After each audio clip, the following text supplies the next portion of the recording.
I'm Brian Wayne, host of the Cheers to Comics podcast. It's Wednesday. That means it is New Comic Book Day. And when it's New Comic Book Day, that means it's time for me to show you what came out this week. Once again, massive stack. And this week, very little duplicates. Very, very few duplicates. So let's just get on with it. I have actually not sorted through any of this at all. I bagged and boarded it in the order in which it came in. So there's no rhyme or reason to this pile at all. Just buckle up. Let's do it. I will say that, free this week, we got the DC Future State little pamphlet. This is the blue bordered, the one that, most people are getting. There is a black bordered variant to this that's selling for, from what I understand, like upwards of like $40. It's a one per store situation there. But yeah, no, I actually find this free material to be very valuable as to knowing what's going on here in the, future. There you go. Don't sleep on the free stuff, man. I picked up the 1 in 25, the Daniel Warren Johnson variant of Exo Manowar 2. And I sat there and I stared at it and I stared at it and I stared at it on the wall, and then it hit me. It's like everything says pick this book up. It's Daniel Warren Johnson and it's Exo Manowar, which I haven't seen since pre-COVID. Wrapping up this week. This is part 20. Like I said, no rhyme or reason here. What is this one? This is X-Men number 15. There you go. I am going to do a little binge on all of the Exosword stuff. I've read up to part 6, so essentially the first arc of it. We'll see.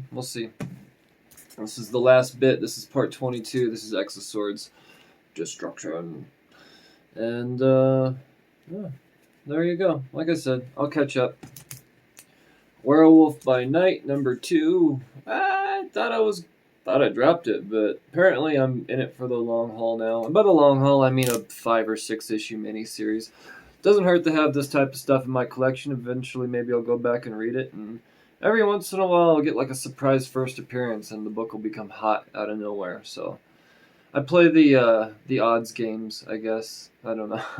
It's the wrong way to play, but because at this point in the month, I'm getting 40% off of these books, so I'm paying $2.20 or some number like that. I don't mind.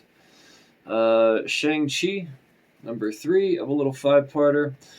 Once again, I have no interest in reading this, but yeah. Power Pack, number 1. There is a first appearance in this. The only reason I picked it up, I'm not a fan of youngster superheroes for the most part. Yes, there's some exceptions. Gabby. Put Gabby on the Champions or Power Pack or whatever, and I'll read that. But for the most part, I have no interest. But there is a first appearance of a character in here, the name of which escapes me. Maestro number 4. This is one that it's not really a priority reading material situation for me, but I find it to be a must-have in my personal collection. I'll go through, I think it's just a little 5-parter. I'll go through, I'll check it out. Looks like Maestro's been fighting some cool people. He's up against Hercules this time. Looks fun. Fantastic Four Antithesis number 4. So I think this is it on this little mini-series. I'm pretty sure that's what's going on there. And I believe Reed Richards turns into like Mr. Galactus or something like that. I don't know. Something along those lines. Potential minor key. I don't know. Part 21 of Exoswords. This is Excalibur number 15. A little apocalypse poo. Yep. Oh, Daredevil number 24. This is an obvious pickup. I think it's one of Marvel's best books. Easily the best book at Marvel that Cates isn't doing. So, they put Daredevil up against Venom and Thor at this point, which, gotta say, are best books, and Daredevil's right up in there. This is good stuff, man. I like where this series is going. Chip Zdarsky's a beast. He's a beast. Some Conan the Barbarian, number 16. I got on Conan when Jason Aaron was writing it. He's not writing it anymore. It's been Jim Zubs for I want to say 10 issues now. I'm not saying that's not why I'm reading it. I have nothing against Jim Zub. I would have never read Conan if Jason Aaron wasn't doing it to begin with. So that's all there is to it. I still love the shiza out of Conan. That's for damn sure. And I'll get through it. I need the complete collection. That's all. More Spiderman. Amazing Spider-Man 53 point Last Remains LR. I'm not reading the Last Remains stuff, but maybe one day. I am actually reading the ongoing beef of this story though, and that's the first Spider-Man I've read in a while. Yeah, there you go. Suicide Squad number 11. Ask me why I picked up 3. Honestly, there's not really a great reason other than the fact that I'm a huge admirer of this series. I think it's incredibly undervalued. I think that the characters that Tom Taylor created and developed in this series are going to be massive hits down the road. I'd love to see one of them pop up in the new movie. That would be dope. Everybody should read Suicide Squad. Batman Beyond number 49, and I am so sad to hear that it's ending at issue 50. This has been such an incredible series. I jumped on at issue 24, apparently the perfect time to jump on this series. That's what I thought too. As soon as I jumped on, I was like, man, I feel like this is this is perfect. This is like an issue 1 to me. And man, it's been a fantastic run. So just because there's not a whole bunch of key happenings that come out of this series, this is very story driven, and what Dan Jurgens is doing with the McGinnises is absolutely incredible. So yeah. Exo Manowar number 2. Yep, the regular cover. Obviously, right? I'm so pumped on this book, man. I don't it's been so long since I read issue 1, and it was so perfect. And here we go. It's about time. Batman Superman number 14. This has been a great series. Apparently, this is the first appearance of a amalgamed Batman Superman, but it's not the first time it's happened, so whatever. But I'm not banking on this book as far as jumping up on eBay anytime soon, but as far as this being an incredible series to read, I do agree. Harley Quinn.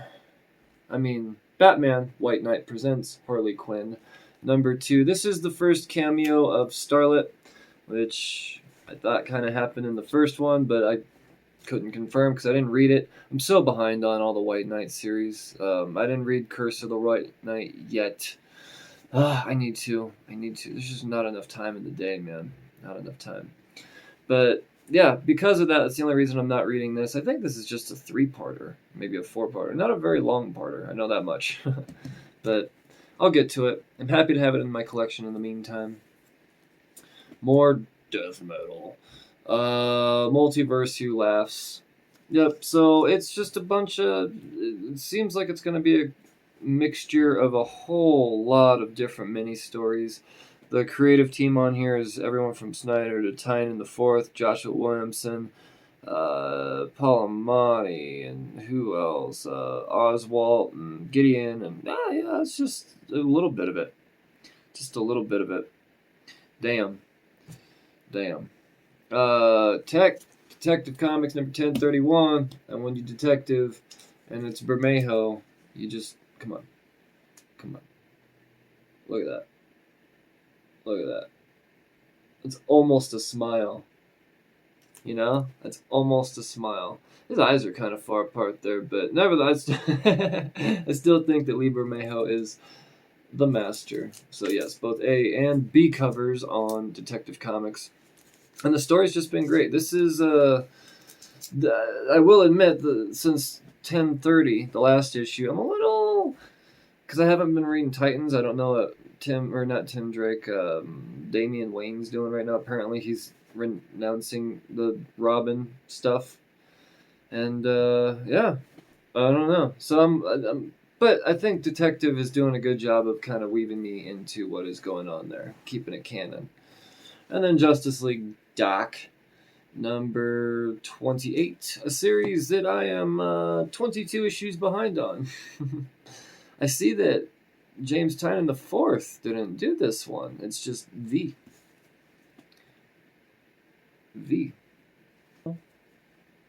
Legion of Superheroes, number 17. 11. I'm getting ahead of myself there. Legion of Superheroes, number 11. I'm not reading it, but it keeps being on my pull list. I think this one was just late, but it was there. This is the B cover of Rorschach, number 2, the Peach Momoko variant. I'm not a personal Momoko fan, but I like the I like the resellability. Just gonna go out and say it there. Undiscovered Country is at issue number 10 now. Look at that. I believe this is the next Walking Dead. Just said it. I read the first 4 issues and thought, okay, this is very character driven. I can get into this, but it's very, very deep. There's a lot to digest, that's for sure. There's a lot of characters you really get to know. Very much like Walking Dead. So I see this as being a huge potential AMC series down the road. So that's really why I keep it on my pull list from here on. Something I wouldn't actually mind watching. 312 of Spawn. Now this is... there was some cover fuckery that happened between issue 311 and 312, and yeah, so but it's Matina. I dig it. I love everything Matina. I get everything that comes out on the shelves from Matina. It's just all there is to it. Aside from any exclusive variants he's done, I have just about all of them.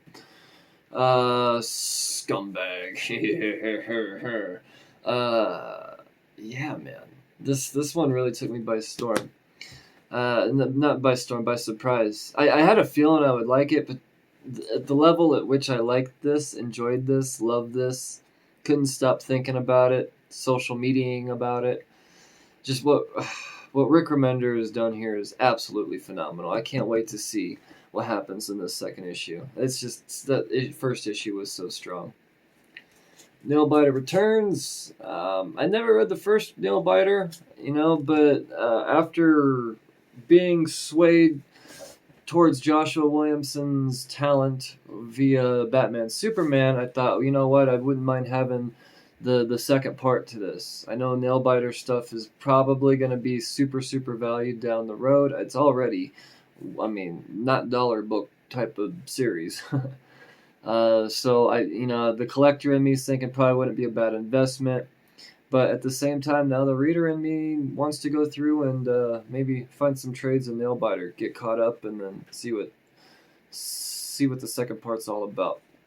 Once again, there's just not enough time in the day. If I had a superpower, it would be to be able to. Anytime I read comic books, it would consume no time throughout the day. Yeah, off the top of my head, that'd be cool, right? Monstrous. Number 1 of 2 in a little mini series here. Mini series. Talk stories. Monstrous talk stories.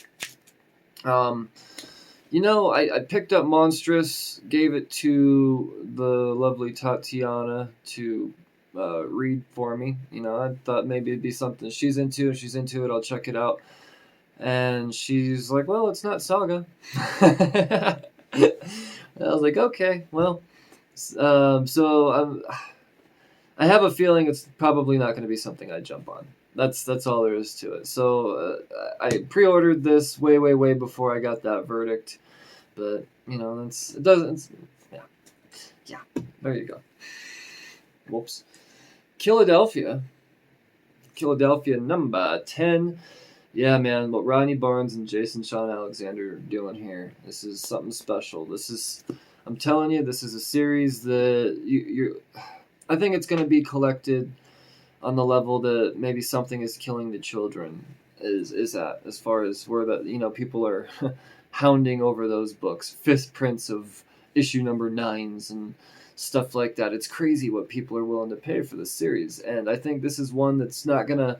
It's just gonna take a little bit longer to catch on. But I happen to know that Rodney Barnes has this exclusive content deal with HBO that he just signed, and why not? Why not? I mean, he's a big time movie producer. He's been on the podcast. We talked all about it. Go through, listen. Yeah, no, you'll see. Philadelphia, you will see. Mark my words. Put that on your pull list now. It's never too late. And there's not a whole lot of reprints on this either, so it's going to be even harder to get those early issues, I'm telling you. From Vault Comics, I Walk with Monsters, number 1. Now, this is something that just the title caught my interest. It's a number 1. I'm going to check it out. And it's Vault, so that has a lot going for it right there. It's nice when the title catches your interest, you know? Green Hornet, number 4. I'm picking this up just for another friend of mine, actually. He's a big Green Hornet fan, lives way, way up in the mountains, and doesn't have an LCS, so, yeah. Yeah. But why not just remind you while I'm at it? Just because I'm not reading it or don't really have an opinion on it. Dune, number 2. Something that I'm not reading. It's from Boom Studios. I like the Jay Lee covers more than anything. I mean, jeepers creepers. Look at that. It's so good. Simple and elegant. Very creepy. I don't know anything about Dune. I'm too stupid to go through and read a book that's this big. The movies, I've never watched it. But for the sake of collectability and really just cover appeal more than anything, that's why I have this book in my thick stack. Department of Truth, number 3. Crazy stuff, man. Crazy stuff. Number 2 kind of slowed off a little bit. I mean, number 1 wasn't really fast either. But it's just, number 2 is very explainy and very dark. I have a feeling this is going to be a difficult book for me to do a lot of overviews on, for the most part, on the podcast, just because it's very deep. And, it's something that I do recommend. It's going to be another one of them huge books that people are going to be clamoring over. You'll see. It only took something as Killing the Children, 4 issues before people were like, damn, dog. Yeah. From the Black Hammer universe, Colonel Weird, Cosmogog, number 2 from Dark Horse Comics. Issue 1 was wacko, insane, bonkers. It's everything I loved in comics. Jeff Lemire, Tyler Crook, they killed it, and highly recommended.